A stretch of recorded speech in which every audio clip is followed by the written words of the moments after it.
भोरी सखी जी कह रही, मेरा मन अब एक बात की ही बाट जो रहा है, बार बार इस बात का लालच है कि जो वाणी जी में प्रियाजू का रूप वर्णन किया गया है, जिसको हित सजनी जो आठों पहर दुलार करते हैं, जिसे आगम निगम पुराण अगोचर सहज माधुरी रूप निधिम वर्णन किया है, वो रूप कब मेरे नेत्रों में झलकेगा, कब मैं अपने नेत्र भरकर उस रूप का पान कर पाऊंगी। ये लालसा बड़े पावन हृदय में जागृत होती है।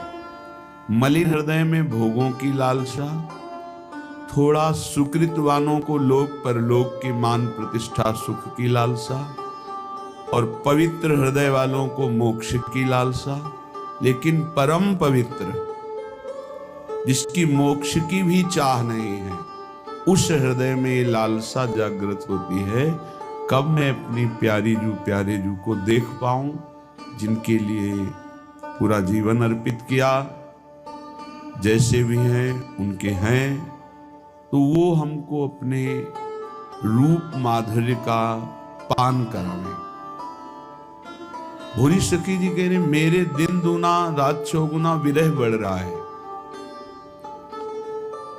चलो प्रकट में ना सही तो स्वप्न में तो दर्शन करा दो, एक बार स्वप्न में तो देख लूं कि मेरी स्वामिनी कैसी है।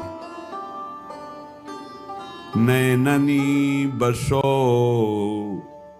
नवल नवेली, अगर स्वप्न में भी एक बार दर्शन हो जाए तो उसका परिणाम होता है कि रात दिन केवल वही रूप झलकता रहेगा।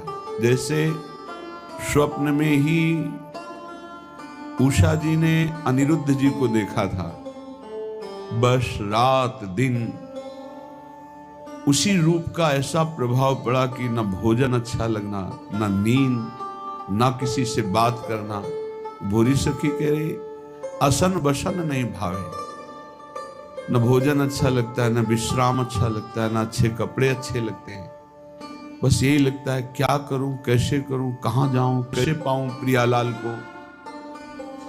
स्वप्न में भी यदि प्रियाजू का साक्षात्कार हो जाए तो रात दिन वो रूप हटेगा नहीं। हे नवेली प्रियाजू, मेरे नैनों में बस जाओ। वृंदावन रजधानी राजत, जुगल करत नित केली, नैन बसो नवल नवेली। हे नववयस्क नवल किशोरी जू, आपकी राजधानी में, आपके घर में आपकी कृपा से हम आ गए हैं, वास भी मिल गया है, आप यही नित्य विहार कर रही हैं, पर मेरे नेत्र क्यों नहीं देख पा रहे। ये वृंदावन, इसी में दिव्य वृंदावन। जैसे आप अपने गुरु को देखते हैं तो जो बाहर देखते हैं वो गुरु का बाह्य रूप है, गुरु का जो आंतरिक रूप है वो आत्मस्वरूप है। वो इन पार्थिव नेत्रों से नहीं देखा जाता, वो हृदय के नेत्रों से देखा जाता है। प्रेम नेत्र या बुद्धि के नेत्र जो ज्ञान चक्षु हैं, उनसे, इन दो बाहरी नेत्रों से जैसे आप वृंदावन को देख रहे हो, ऐसा वृंदावन नहीं है, बहुत दिव्य है। ऐसे वृंदावन को देखने के लिए हृदय के प्रेम नेत्र चाहिए। वो आचार्य प्रदत्त उपासना और मंत्र से खुलते हैं। जो हृदय के नेत्र हैं, उर के नयन निहारे, हरिवंश नयन निहारे, वो आचार्य प्रदत्त मंत्र और उपासना का जब रंग चढ़ता है तो वो नेत्र खुलते हैं। फिर उनसे वो इसी वृंदावन को दिव्य रूप में देख पाता है जो है।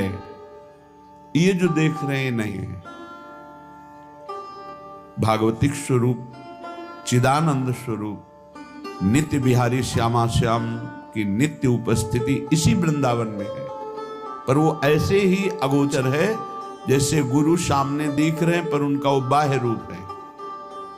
उनका आंतरिक रूप बड़ा चिदानंदमय है, पर वो चिदानंद भाव और चिदानंद नेत्र से ही देखा जा सकता है।